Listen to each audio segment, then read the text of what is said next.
Welcome to the Exchange. My name is John Johnson. And I am Joe Salgado. We're here today to rehash a conversation or exchange that Joe and I had a few months back. And although we weren't able to salvage the audio or the video, Joe was kind enough to come here and sort of rehash this conversation. But we're using this as an opportunity. I'm using this as an opportunity as a way to get up to speed with what he knows. That conversation happened in January. Yes. And so it's been 3 months or so since we've had that. And our discussion then was around NASA soup and the prospective merger. You want to call it that? The announced changes, let's call it that. Sure. The prospects of it relocating under the General Service Administration. Exactly. And at that point in time, I think our general takeaway was that the General Service Administration needs to do a significant amount of learning in order for them to successfully not only assume the program, but continue to run this model, which is the gold standard model of GWACs in government. It's the most efficient, the most effective mechanism out there.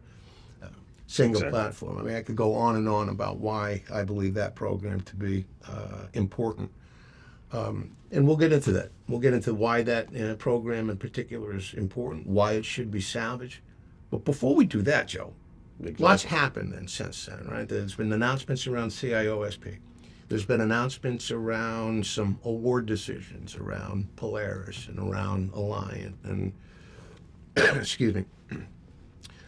So why don't we just begin with that? Let's start with the state of play in terms of how you see it, what you've seen, and what you think about it. Yeah, so let's talk about 2025 first and a little bit of where. Do you want to start there? I'm glad 25 is over. Yeah, 25 is over. I was glad that page turned. Just for context, we say, okay, there's a lot of things that happen in 2025, and we're going to talk about those in a few minutes. Good. And but 2026 has also had a lot of movement. Over the last 5 years, pretty much every agency has turned over their either agency-specific or government-wide acquisition contract as it relates to IT procurement. And there has been competitions of those. That includes, as you previously mentioned, NASA SOUP 6, which is currently under evaluation. It includes NIH's or NITAC's or NITAAC, I think it is, their CIO SP4 contract, as well as the anticipation of a recompete of their CIO-CS contract. It includes GSA Polaris, which replaced GSA Alliant 2 Small Business, as well as GSA's Alliant 3, which was competed. And GSA Oasis Plus, which was the follow-on to GSA Oasis. So all of these contracts over the last 5 years have been in some form recompeted.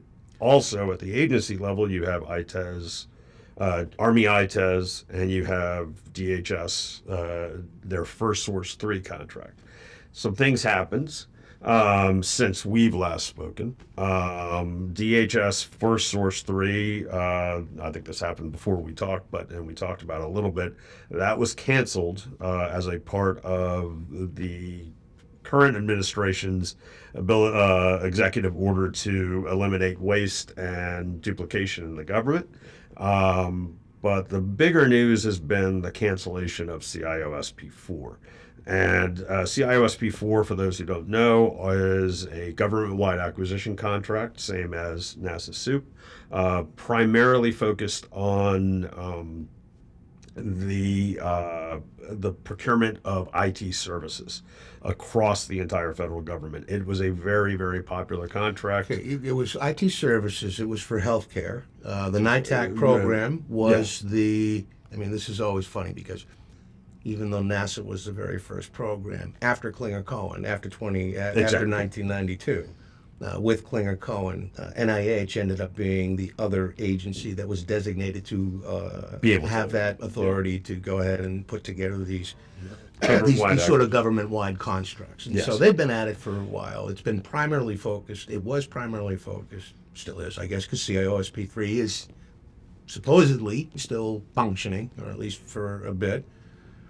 Primarily healthcare IT, though, and that's why NIH was healthcare IT, healthcare services. And for you to be able to have a contract, you had to have the ability to provide healthcare IT Right. services. However, the contract was wide open for any And type of any IT agency services. out there were So, using it for such. It was Army it was, didn't have to buy something that was related to healthcare Yeah. to be able to use the It was a contract. popular mechanism. It was the alternative for those who did not necessarily want. Well, it was the alternative for the while as being the only small business services GWAC out there. for Currently, a while. well, and that's an interesting wrinkle. CIOSP3 is currently on its 6th year of extension right now. 6 years of extensions. Yes, because CIOSP4 was never awarded.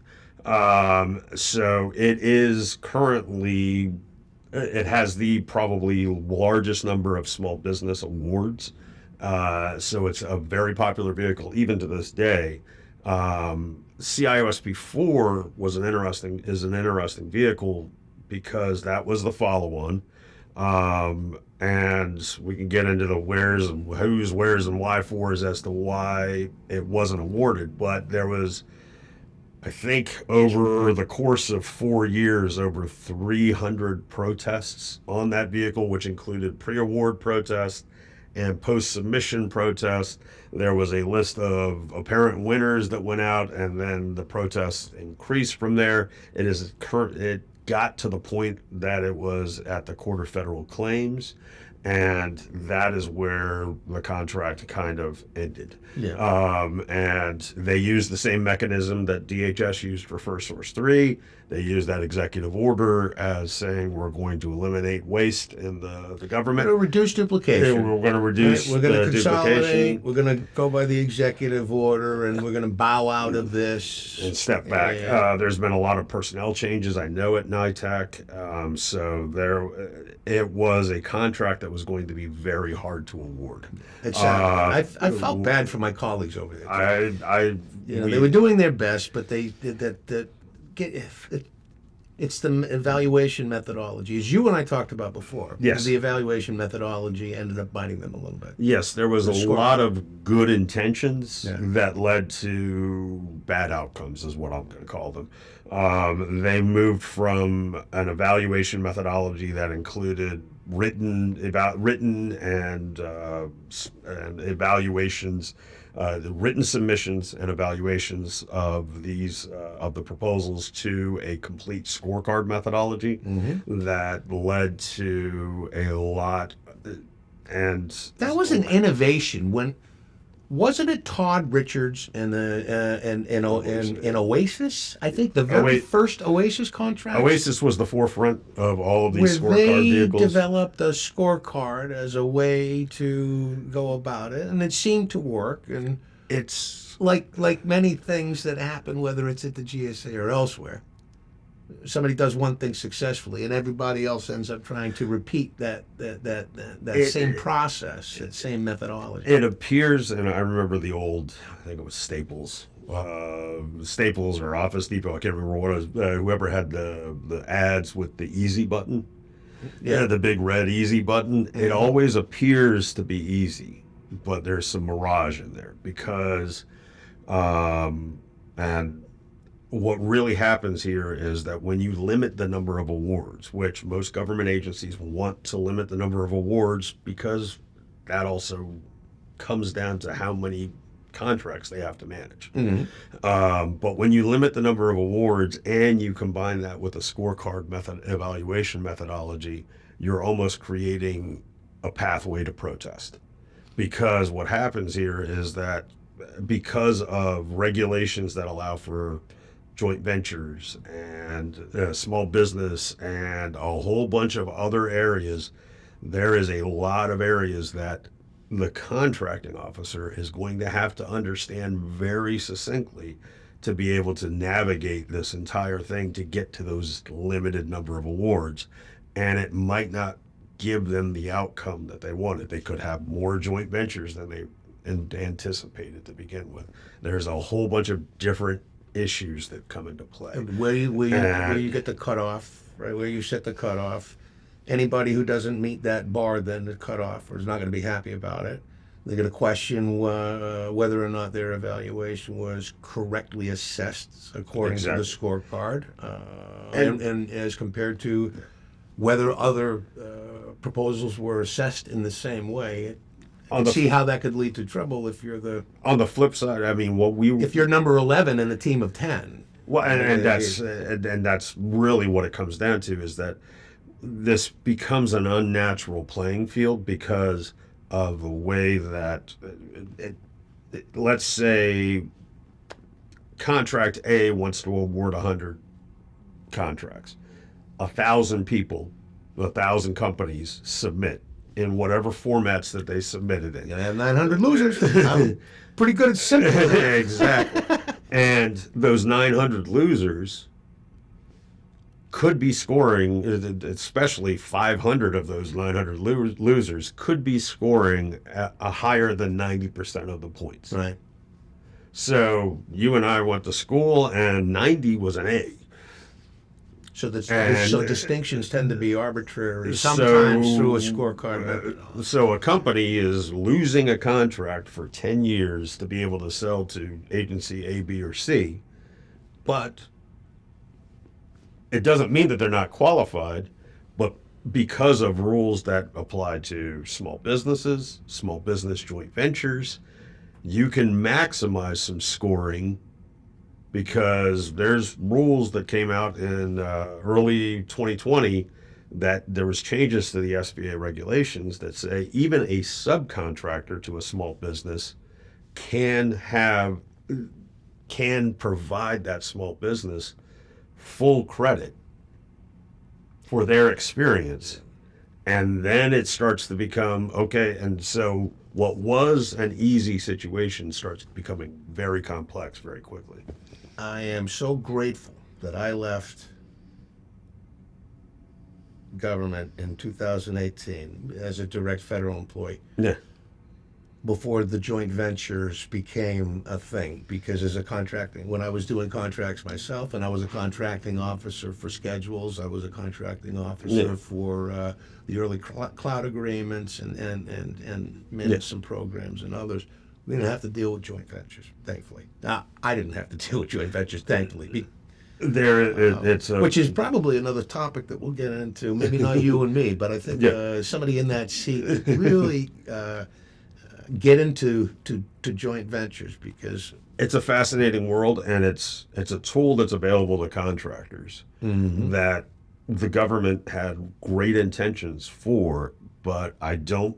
When it comes to a 10-year like any rules ordering vehicle, any game, people are going to understand the rules, and people are going to play the game according to those rules. We will rules. evolve. The government will evolve, and so will contractors evolve based on the rules that are on the table. And that is what's happened with, especially because the reality is, and you guys know this from NASA SOUP as well as the CIO vehicles, they started out as 5-year vehicles. But then it got to a point that you guys did not want to have to do that recompetition every 5 years. So the government allows for a 10-year vehicle. Great. But then that 10-year vehicle sets the playing board for the entire federal contractor community. And the pressure then is applied to the contractors that if you don't have this vehicle, you don't get another bite of the apple for another 10 years. And what the Office of Federal Procurement Policy has been doing, though, not only at the General Services Administration with these others, has been, and I know that NASA, as they were going through their program, they were challenged with the question in terms of both onboarding and offboarding. Yeah. And how are you going to try to take away that geez, I missed a 10-year boat. That thing's going, that thing's sailing that way, and it's not going to be sailing back for another 10 years. But The Office of Federal Procurement Policy worked with some of these agencies and instituted that so that there isn't, so that you don't, if you don't get it today, it doesn't mean you won't get it tomorrow. So that's a good thing. And there's been some real innovation that I've seen from multiple agencies as it comes to evolving. This is not to say that the government has not evolved with their procurement strategies. For example, GSA Oasis Plus, that was a contract that originally had a finite number of awards. They actually innovated with the Oasis Plus contract to take limits away. They also took away the problem of, okay, what is the top percentile that gets in? They actually had a scorecard. They didn't even call it a scorecard because I think they knew the negative connotation with it, but they actually set the credits that you needed to be able to be able to get a contract. So it was okay. So if it was 20,000 overall points, they said at 19,000 you get it. You get a contract. There no questions asked. Yeah. No limits on the number It's of like awards. it's like a schedule with standards, Exactly. right? In other words, yeah. The second thing that they did was ongoing, and this is yet to play out. We're seeing this play out in real time right now, but they have a ongoing onboarding. Yeah. Is what they're going to be doing. So it's not okay at 5 years you can come in. It's continuing. I think there's going to be an open period every year where they can get new contractors in. So that allows them, because this is public information that GSA even said during their industry days on Oasis Plus, they said, we have customers who want to get to contractors, but they're not on our contract. So that's a challenge for us, especially if you've got a 10-year contract. So they want the ability to always be able to onboard. Soup is another situation where they have said, they've traditionally said a number of awards were going to come into play. They said no limit on the number of awards.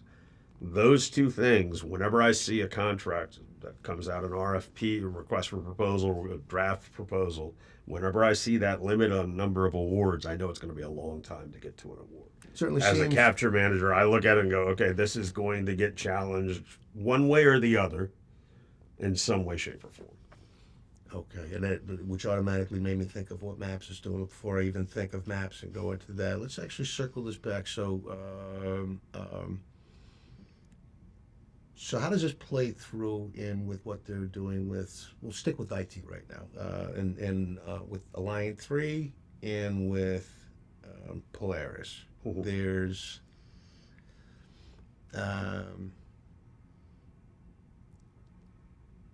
I think because of what NITAC experienced, it seems like both of those vehicles were about to head down the same challenge path. You said there was over 300 protests on for NITAC for 3SP over the course of that time.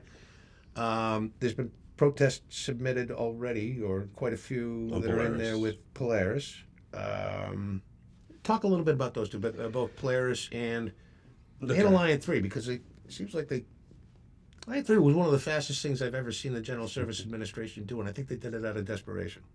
I think they did it out of wanting Multiple to try to show things that they were going did something, on. but let's not go into that sort of speculation on my behalf. No, these are public statements that they've said publicly. And a few things, let's unpack both of those. Both Polaris and Alliant, they are both, they fall under the category of limited number of awards. Limited number of awards for Alliant overall because it's a full and open contract. There can be small business awards if you can meet the incredibly high thresholds because it's a full and open contract. And then you have the Polaris vehicles, which will have socioeconomic number of awards by socioeconomic categories. So I think it was women-owned small business, small business, SDVOSB, small disadvantaged business, and potentially Alaskan Native, but I'm not sure. Don't quote me Right. on that one. But there are a number of awards for Dude, each one of those. you can't help but be quoted. You record it. I know. Okay, keep going. Don't hold me to that. Let's say Fair that. enough. So, I don't have my notebook there. So for, and this is another innovation, is what I'm going to call this.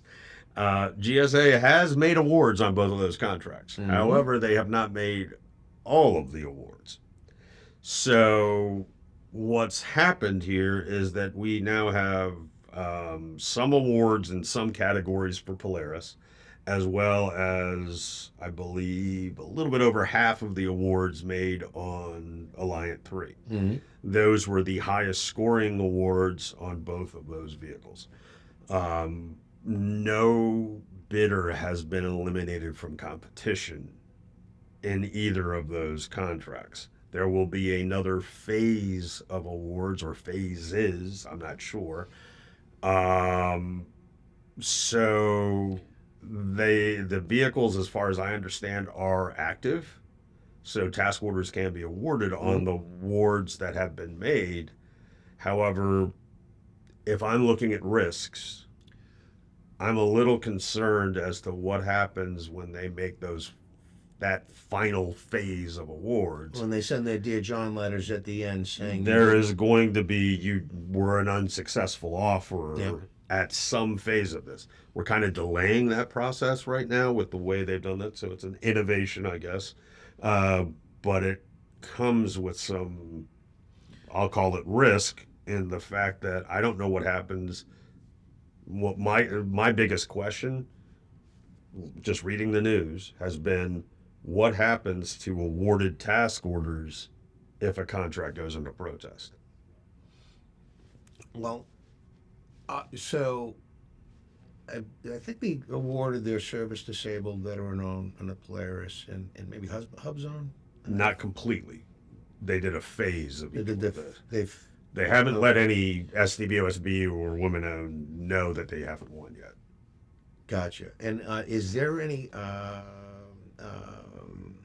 so no protests for either of those have been filed because nobody's gotten any award. Nobody has been told they haven't. Unsuccessful. Nobody's told they've lost. Yeah. Has been told they've lost the contract. And so it's anticipated then once they do, that's going to add to complications. And Unless, I mean, there's always the option of awarding it to all, but I'm not sure that I haven't heard of any idea of that. And I think that was one of the issues with CIOS before, is that they were almost at a fork in the road. They either were going to go into protests forever, or they would have to award basically to almost all offerers. And that they chose the one way they wanted to go. So the future stability of both of those vehicles right now is a little bit in question because, again, those who are unsuccessful haven't been notified yet, and that will eventually lead to action on behalf of those who were unsuccessful. Not all of them, but those who felt that they were, if they're again number 11 on a team of 10, and to the contracting community, there are winners. There has to be winners and losers for this process to keep going and for work to be done. If we are spending all of our time as contractors protesting, it's going to be an issue of, we're going to see more CIOSP4s rather than less. And the contracting community spent millions of dollars on that contract, just pursuing the contract. So it's a matter of, yes, there are ways, and there's legal ways, and there's different things that we can all do. And I'm not taking one side or the other on any of these conversations. Yeah. It's more of a, be careful what you wish for, because they might come true, and it's also, at some point this back and forth has to give way. I think Oasis has kind of figured it out. From what I've seen, Soup has figured it out, and it's been Well, more Soup is awards doing than less. something. Soup is doing the opposite of what the others are doing. So Exactly. because, and again, this is no inside information. This No. is all public. Obviously, they've been sending their Dear John letters, letting unsuccessful offers know. I think there was about 10 initial unsuccessful offers who petitioned to GAO and submitted their protest, but most of them have already been withdrawn Or or dismissed. dismissed, Exactly. which tells me that the evaluation methodology that Joanne Wojtek and Teresa Kinney and George Nickel and that entire team over at NASA did, that their methodology was sound, that they stuck to their methodology, and that the fact that that 8 of the 10 have already been dismissed, and And NASA has always been very quick. Other protests you see go almost all the way to the deadline of GAO. it'd be nice to resolve things before it gets to that, right? Exactly. And whether it And I know with Soup 5 there was a very quick resolution, and it seems like this is happening also as well on Soup 6, and that's great. So we've covered the course of these vehicles, but I guess this might be there's still uncertainty right now in terms of what OMB and the Office of Federal Procurement Policy are going to allow when it comes to these consolidations. I do know that they have told the General Service in no uncertain terms that the model that NASA has put together works. We like the model. OMB, OFPP likes having a different model out there. Traditionally, it's been outside of the General Service Administration, so it's going to continue to be a challenge for the GSA to be able to adopt and adapt the practices and the business rules and functions, as well as the platform and the database, and all of those things that team over at NASA ended up putting together to run, in my mind. And actually, it's not my mind, it's the market's mind. It's a gold standard out there when it comes to IT GWAX in government. Agreed. 50,000 orders a year, over $12 billion. They do more. The federal government transacts at a volume through that single program more than every single other program combined, at least from an order perspective. Not so a dollar value perspective, but from an order perspective. Number of orders, Yeah. And so talk a little bit, though, about why it is important to keep that model. And there's some specific market reasons to be able to do that, for that to happen. And it does have a little bit to do with these small business GWACs that are out there, these unrestricted GWACs that are out there. You've mentioned that they're limited and they're capped. And that does nothing for those companies that fall into purgatory. They're not small, too big to be small, and too small to be big. And to me, that is a success when a small business outgrows their business size. That means that you've been successful. That means that you've been satisfying the need of that. No small business is working with every single agency. It means that agency or two who you've been working with values what it is that you've been contributing to their mission and to their function in order for them to be able to execute. Yeah. In terms of and we're coming up, I guess, we're almost at a year since GSA has announced their intention to consolidate vehicles, and it's been interesting, as you mentioned, OMB, and there has to be a plan to do that. And if you're looking at what is happening in the marketplace right now, you're already seeing consolidation or contraction in the amount of vehicles that are available to the government buyer. Truth be told, General Service Administration would like nothing more than for that vehicle to just go away. And the reason why it just won't go away is because the Department of War, the Navy, the Homeland Security in 2025 became one of the top users of that particular vehicle and mechanism to satisfy their IT needs. It might have had to do with the closing of the first source and then having to go to alternatives. But I know that the program had seen they'd seen that DHS ended up utilizing that vehicle more than they ever had in the past, and significantly. Significant orders, That's an significant interesting dollars. story, yeah. Yeah. And that's really where, as it comes down to it, the speed and when it comes to the two agencies, and this is from Joe Salgado's outside of the government looking at both. It's of likely the numbers will and- prove Joe Salgado out, but go ahead. But there's two very different philosophies as to how the two organizations look at GWACs. And for whatever, I'm not going into the reasons why or not why, but NASA soup has been always what I always call the triangle offense. The customer, the government customer, the contractor, and the NASA soup office work in conjunction with each other at all times.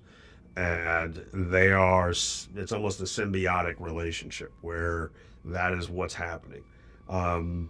There is, with GSA, there's more regulation. That's my biggest observation, is that there's more regulation and more risk management applied to the government contracting officer and the contract holder. What do you mean by risk management? They're managing risk at a heavier amount or a heavier level than. Or here's another way to put it: the General Service Administration is putting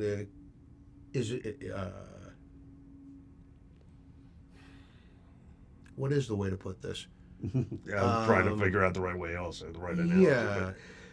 They hold your hand a I lot know- more. I know that the NASA program, by and large, has the mechanism that empowers the agencies to determine their risk level. It's not NASA's job to tell Department of Homeland Security or Missile Defense Agency what their risks are and what they should be.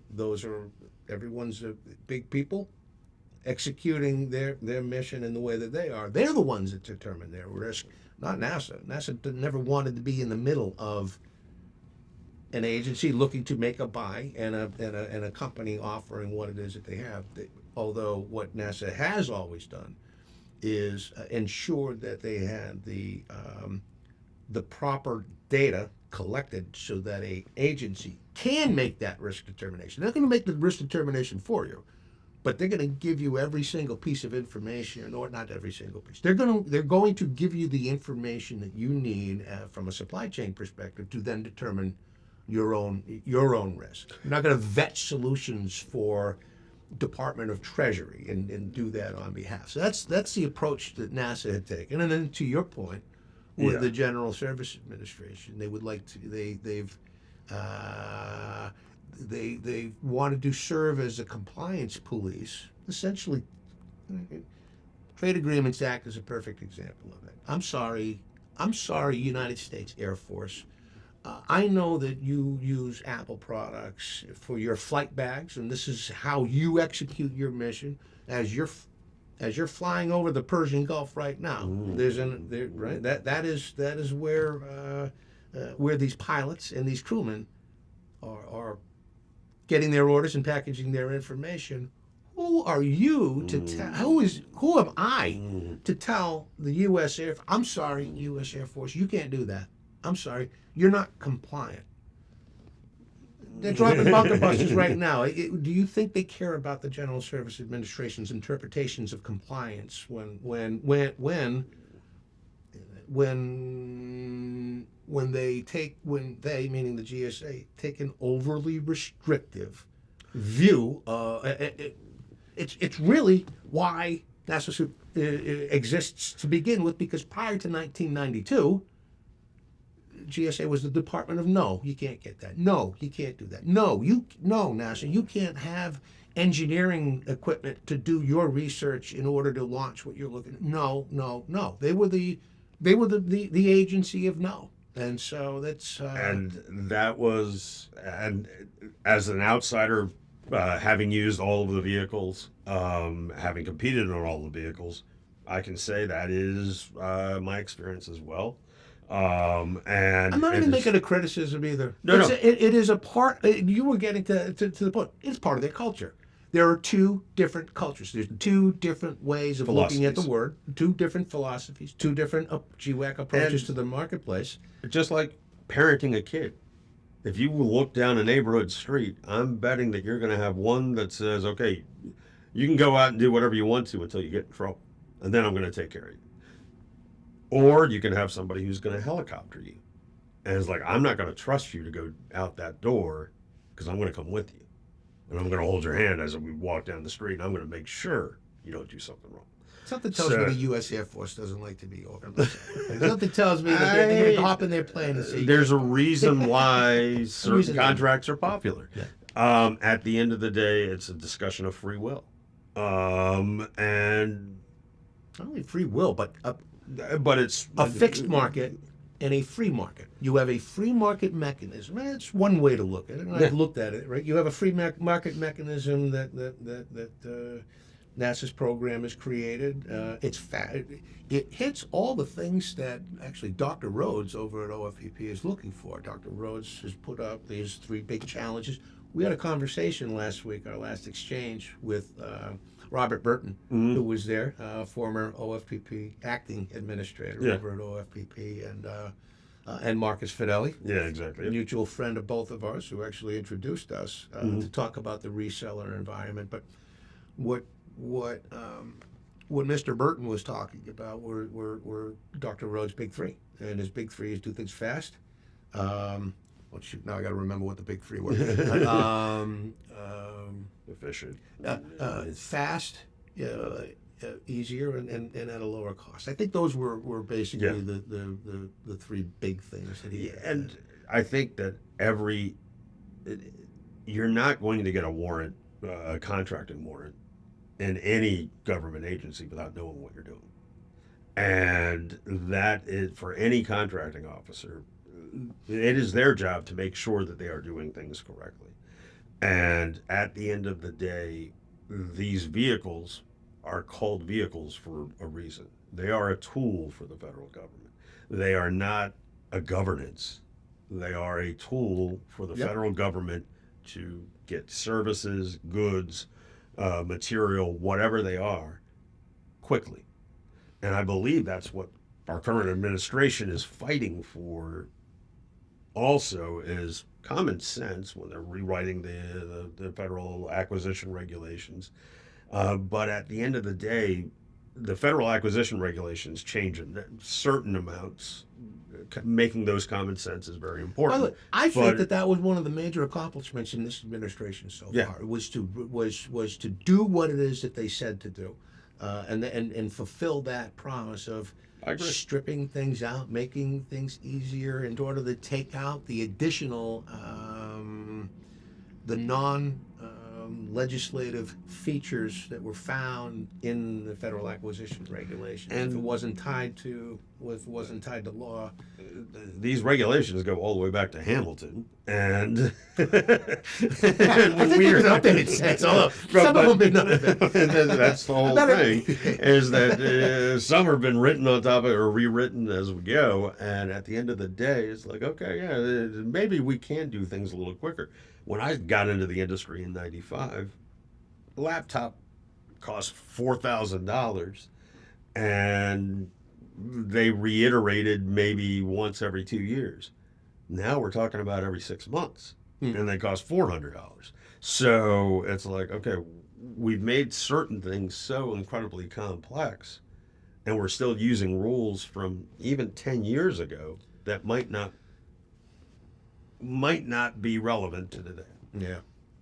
You just opened up a door that I'm not going to walk through either, in terms of the that we could start sliding a little bit into one go. Matter of fact, although I don't mind telling you this either. In May, I've already gotten commitment from Mr. Burton and Mr. I do it with Mr. Fidelli. We'll see again. Yeah. But we're gonna tackle the topic of enterprise government, which is the presumption under which the OneGov structure works. It presumes enterprise government, and so I think we're going to get engaging in exchange. So I'll do that with them. You and I don't have to do that now. Yeah, and it's one of those situations where I remember a book that the guy who wrote Moneyball, I can't remember his name right now, but it was called The Fifth Risk, and he explains it's all about the federal government, and he basically breaks that. He said, if you look at the federal government, it is the largest enterprise, bar none, in the world.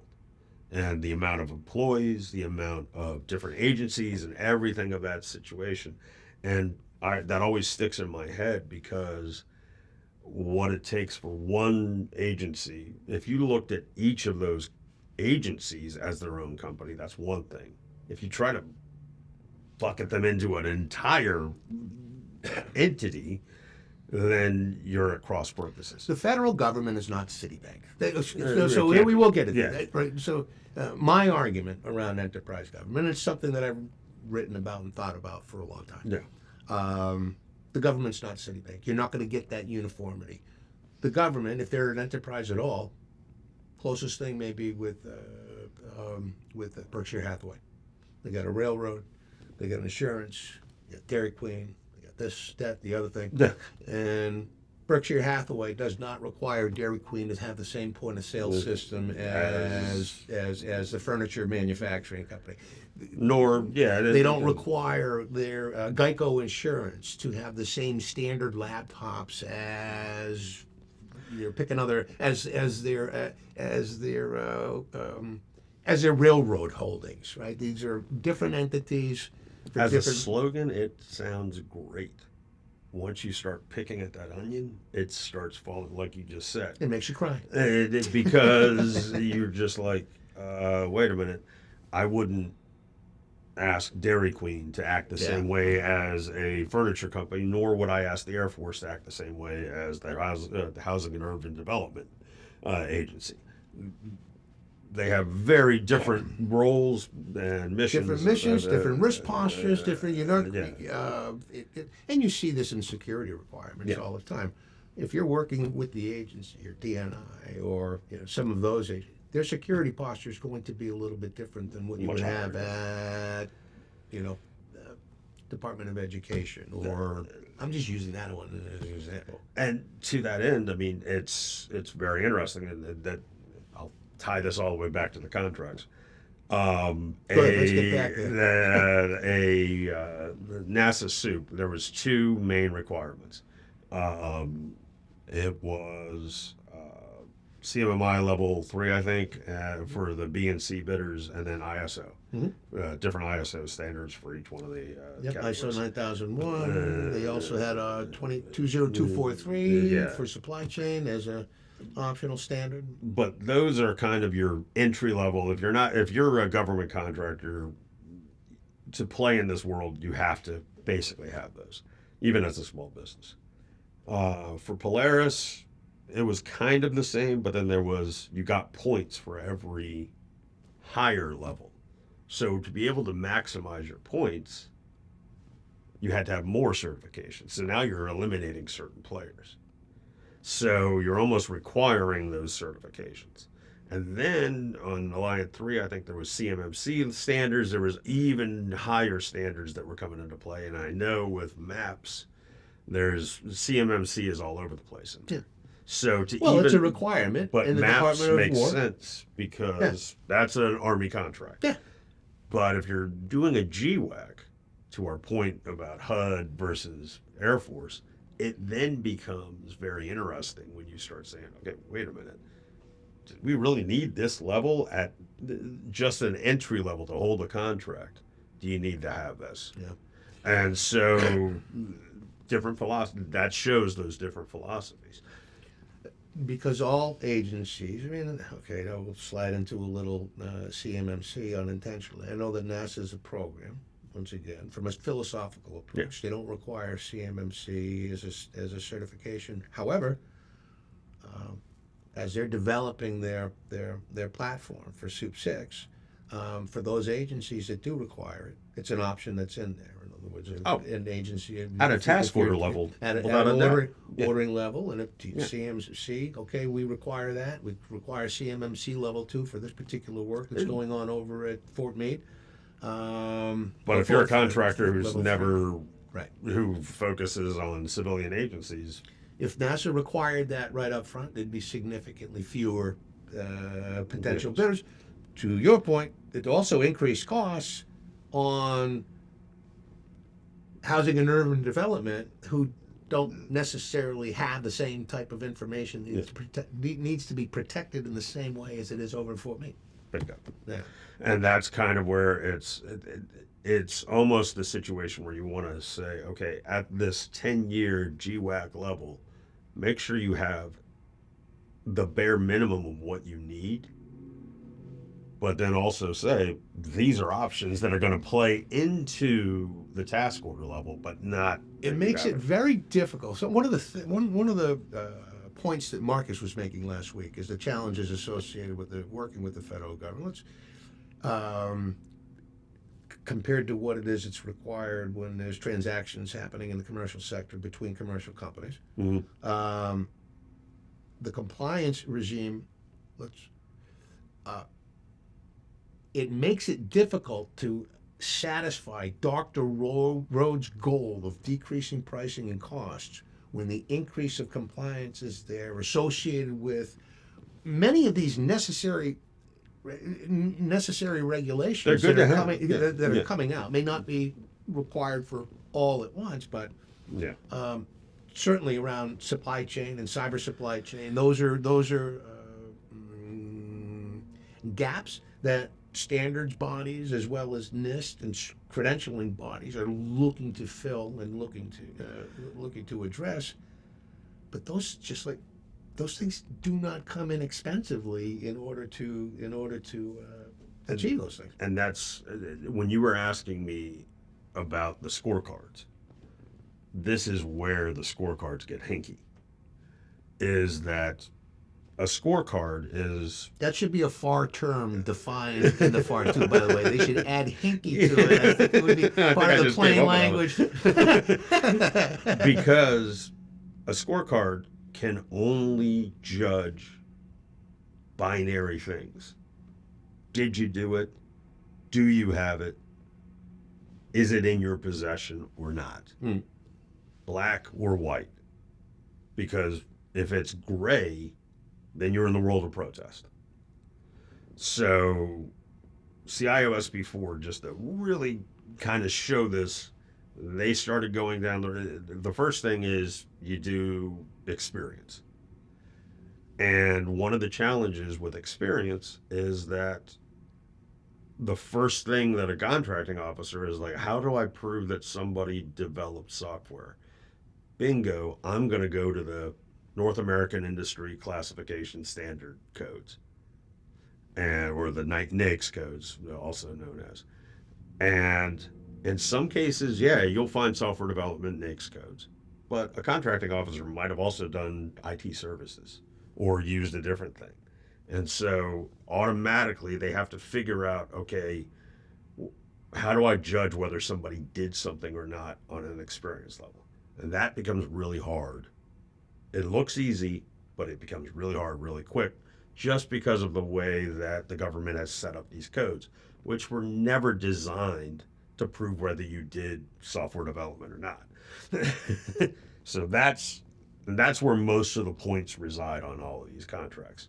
And then the points where you get over the hump, you had points for CIOS before on ISO, CMMI, ISO, and then ISO 20,000. They had the list of. So everybody who had all of these different things, to your point of a company that has invested a lot of money in getting ISO certifications gets more points than somebody who's come up with the best AI that doesn't have any of those ISO certifications, and probably should be giving something to the federal government at that point.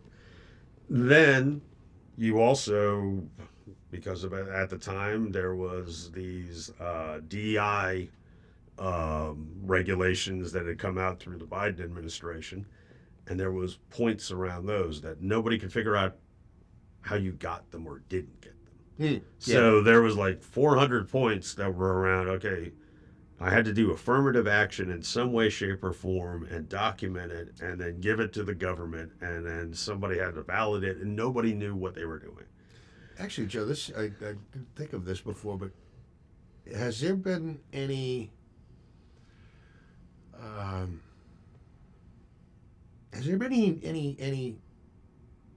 any changes in any of those agreements that were released as a result of that, as a Oh, there- result of the change in administration and just the shift That's- in focus of what it is that they've done?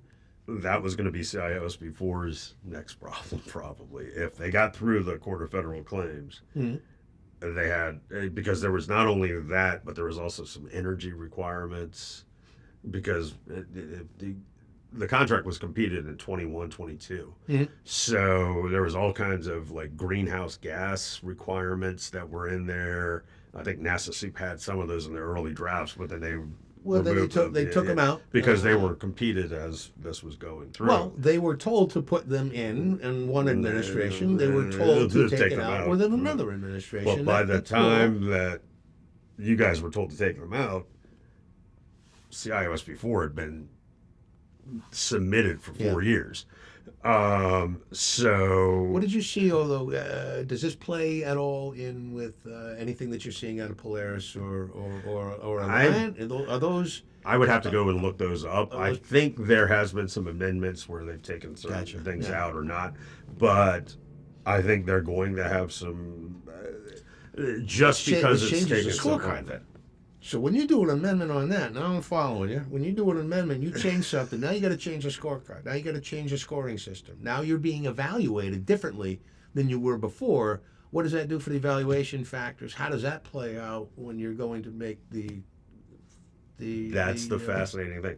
That's where, as I said earlier, that Staples easy button becomes real challenging.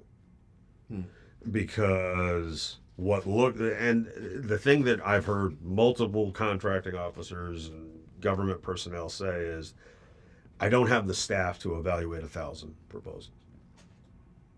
The written proposals, let's call it. And I'm not arguing whether they do or don't. That could very well be the truth.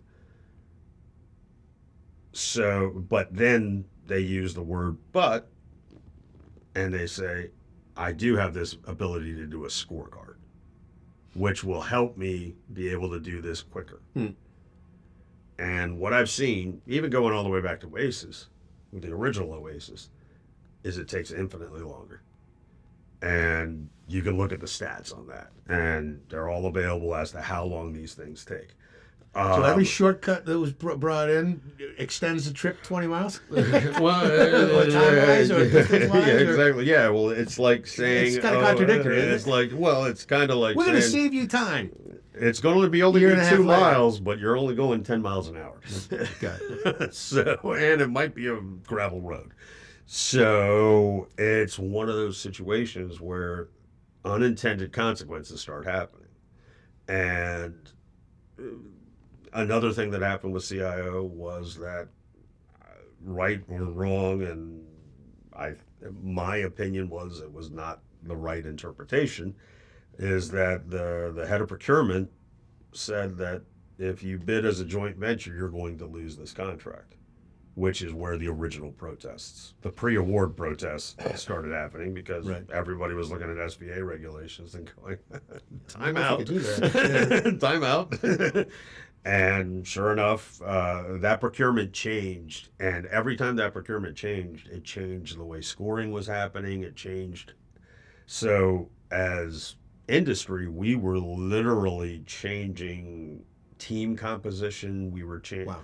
on a weekly basis for almost a year. Wow. Yeah. So that these changes do have consequences on the other side as well. And that is where there has been, when you bring up that word CIOSP4 to any contractor around the Beltway, they're going to roll their eyes in some way, shape, or form because it was a challenging experience all the way to submission. Mhm. There was, I think they changed, I think it was 5 minutes before the electronic submission, they extended it because their electronic intake wasn't working. Wasn't taken. Yeah. So there's some PTSD that's happened with a bunch of proposal managers and capture managers that from that, and then when it gets canceled, it's like And from the government all of that. perspective, this isn't easy. Doing No, these things is not it's easy. not. I put together the early, as they were introducing cloud computing, I was involved in those early, and these were just BPAs, schedule-based Oh, yeah. BPAs at the time. But even doing something specific around those things, it's hard. Oh, It's not not easy to do. my father was a contracting officer for labor, and he, when I got into this, he's like, "Oh, whenever a proposal came in, I hid in my basement. I hid in the basement because I didn't want to be the guy that had to evaluate them." That's what your dad said? Yeah, exactly. So I know. It is pretty amazing, though, that I mean, I know that folks would open this up by talking about where NASA appears to be within their process. Um, I I still don't know how many offers they ended up receiving, but Yeah. it's well over 1,000. Oh, From I what believe I'm it. from what I'm understanding, it's well over 1,000. Um, but I don't think we really hit though on and I know you have a take on this uh, on why NASA's particular is. Let's go back and try to answer the question. Oh, Why is NASA's vehicle so important to businesses? Why is it so important? I know why it's important to the Office of Federal Procurement Policy. I know why it's very important to the folks that are doing national security, defense security, law enforcement, all the the agencies that put 50,000 orders through that vehicle annually. Why is it why is it important to industry? it's Is it important to industry? Or could industry just care less? Could industry say, you know what, get rid of it and we could. no, not necessarily. It's much more of a um, if you look at information technology and the way it's purchased, and there are innovations that are happening by the companies because each company goes to market in very different ways, and so there's a theory that we can just go direct to these companies and buy from them, and whether it's an Oracle or whether it's an Adobe or whatever that might be. A lot of these IT companies have had a reluctance to have a direct relationship with the federal government Mm-hmm. for whatever commercial reasons, whatever Actually, their I was there philosophical when I was at the reasons. General Service Administration. Was when Oracle said, "We're not working with you guys. Period. We're not. Yeah. We're not. We're removing ourselves from your mechanism, and we're changing our entire channel structure Exactly. so that we don't have to And there is, deal with that it's anymore." exactly to your point, and I think when it comes down to it, there is a need. Um, there's a a belief, let's call it a theory, that says, okay, we go direct and we buy enterprise, we can do that. I know that's the one gov strategy. However, there is that's kind of like saying, okay, I'm going to go right to the chicken to buy my eggs. Whereas soup as a vehicle, I think that was in the article yeah, that I that wrote. you wrote, Why, yeah. why buy the milk when you can get it for free? And that's kind of where the soup as a vehicle is that supermarket. It allows there might be different chains that open up and offer different things within the umbrella of soup. So different contractors could offer Hewlett Packard and Dell, or Dell and Hewlett Packard might even have a soup contract themselves. Or you have different contractors that might offer Adobe and Oracle and all kinds of software approaches. Or you can have some that offer all of this, everything I've just mentioned, or very specific things, or you focus only on IT services if you're a B or C bidder. But if you are a government contracting officer and you need something, it's very easy to figure out, okay, what I need. I'll have a cornucopia on Soup 6 to choose from. If I need heavy services with some product, I can get it all in one spot. I can click the button and make this happen. Yeah. I know I can get that mission of speed and easy and cost effective in that one spot, as Burton said. You just articulated exactly why agencies were asking NASA to expand their scope in their sixth version of their contract to be able to do exactly those types of things. And it was NASA, it was DOW, and some others. So we want this under this construct. We like this construct. We are able to get what we need Effectively fast and efficiently. under this construct. The And program that's- captures all of the data, and so any questions that we have about what we bought, where it is, how much we're paying, those are all self-contained. Who the OEMs were, where the country located, this, that, and the other thing. All of that is contained. It's fascinating. It goes to the philosophical difference. And right now, Philosophic. Let me point out Yeah. what this other, because I just thought of it. And Yeah. It's obvious though. The philosophic difference is that GSA is in the contracts creation business. NASA's program has. I asked him this. yeah, You're in the contracts business, right? nope, You're okay. Well, you're in the business of putting together that platform to exchange, right? We're in a digital exchange business. Nope. Well, what business are we into? We're in the information business. That's how she thinks of that particular mechanism. They are simply providing, capturing, and the data associated with these exchanges in accordance with and compliant with FAR and compliant with the rules that are out there. and I'm a data nerd. I love it. I mentioned Moneyball. You would drool then if you got your But, fingers on some of the stuff that we have internally over there. but- I know I do. I and- love playing around. Numbers are always going to tell the story. You can make it tell whatever story. I know that, but numbers you can't get away from. Numbers numbers don't lie, but liars love numbers, right? Exactly. So that is really where, and from my understanding, correct me if I'm wrong, is that right now GSA is just entering into this. They're doing pilot phases of the electronic data collection, right? Oh, they're TDR? Yeah, TDR, yeah. They are piloting as far as I know, Well, right? I think they piloted, Yes.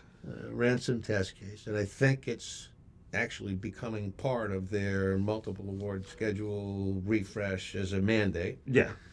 But it's not the same, Joe. I'm not arguing whether it is or not, but yeah. It's just a report.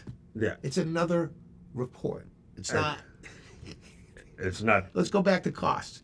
We're gonna ask this of industry now, and aggregate and send us these reports, and assuming that this, it would be nice if they followed the SUP program's lead in terms of having a platform that engaged, so that you don't need to ask for report. Now you're providing reports to the Department of point. War, to Yeah, to the Navy, To your the- point, and that's where it's how this was developed. I shouldn't be that critical either, because Yeah. at least they're actually finally getting some data through Exactly. their schedules, some data, But to your more than they had more than they had yesterday. and it is, and this is where that philosophical discussion comes into play. And this is observant, not critical. It sounds like at the NASA SUP office, they said, I'm curious at some point, I don't know when, but in the past, They said, I'm curious as to how many widgets we are selling of X, Y, and Z to agency A, B, and C. We should be able to capture this, and we should build a tool that provides this. Am I correct in that assumption? You are correct. Actually, Marcus and I were just talking about that this morning. The brilliance of what was created within this program has to do with their database, with their data structures and their business rules. And so to your, because I'm getting back to your question, is why does the industry need soup? Why does the government, why does the industry need soup? It's this. It's that curiosity that has been there for years. And you've created something out of curiosity, which others are now being, let's call it mandated, whatever it might be to do. But you've taken that curiosity, the NASA Soup Office has taken that curiosity and created a strength. And so. You know who's going to sit in this chair sometime soon? Joanne? I'm going to get Joanne Wojtek down on this chair. Yep. And let's ask her that question directly when she's there, because Yeah. I'd like to know. I mean, because anything I say, I'm either going to misremember or make up. Exactly. I can tell you the story as I recall it, but Yeah. it may not be the true one. Joanne would be the one that does it. I But- think it was about 15 years ago when she ended up putting together the initial baseline structure for what it is that That's- they've created. I was talking to an old colleague of mine. I worked at GTSI way back when, and we were having dinner. My wife and I were having dinner with him and his wife, and we were talking about old war stories from the 90s. And he looked at me and he's like, I have worked at so many different places since that place. And it had its good things, it had its faults. But I've never had a data-rich environment as I had at that company. And I was like, I know what you're talking about. Because we could query in the same way. Mm-hmm. I could figure out down to, okay, in this week in 1992, how many widgets of this part number did we sell? And it was built from the ground up. And then it was one of those situations where I know the power of that, because then you can make really intelligent decisions based on what you're seeing. Without that information, you're flying blind. Not only do I like numbers, but I'm also a history buff, and I like to go back and look back in time and see what people were saying when around certain things. Yeah. Been writing a lot on that last year. I just came across a 1998 article that was out of Fed Computer Week or something like that. And it was so telling. It was 1998, and industry and government were talking about NASA's program as the most innovative, the first to do electronic commerce. Yeah. I mean, it was a and the quotes within this piece, not like the garbage that we see today, where you got two anonymous sources and then 7 paragraphs around those anonymous sources. This market used to be better than that. The reporting used to be better than that. When you look in 1998 and see what was written around these things, Yeah. and it wasn't coming from the program. It was coming from the agencies who are using the program and the industry that were also interacting, exchanging with government through that mechanism back in '98. Yeah. It's still shocking to me that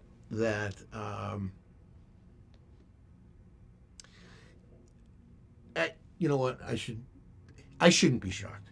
I shouldn't be shocked that that there were interests in the marketplace that looked to close that program down in 2005, 2006. And so I shouldn't be shocked that the same people who tried to do it then are the same people or characters that we're listening to today trying to do the same thing. Obviously, I resent that. I resent that on Joanne's behalf. I resent that on NASA's behalf. I resent that on behalf of the companies and the people that have been working so hard to build that program. I still take offense. I still take offense to what they said, because what they said wasn't true. All right, you know what? We should. I understand. Let me not drag you down into that little. I always ask the question why, Yeah. and there's always reasons why. Some people don't like the answer. You got to be careful when you ask why. Well, I just read a big, one of the biggest not biographies, but histories of the Civil War, and I'm like, wow, they had their whys, but wow. Yeah. In certain environments, like when I'm dealing, like when I'm interacting with. When I'm interacting with colleagues and some sort of three-letter agents, I don't tend to ask a lot of questions. No, I don't ask one. why. I don't even ask what. I don't ask who. I don't ask want any to questions. know. It's kind of like some bar rooms in New York that I've been to. Too. I don't ask any questions. I'm just here to drink my scotch. Exactly.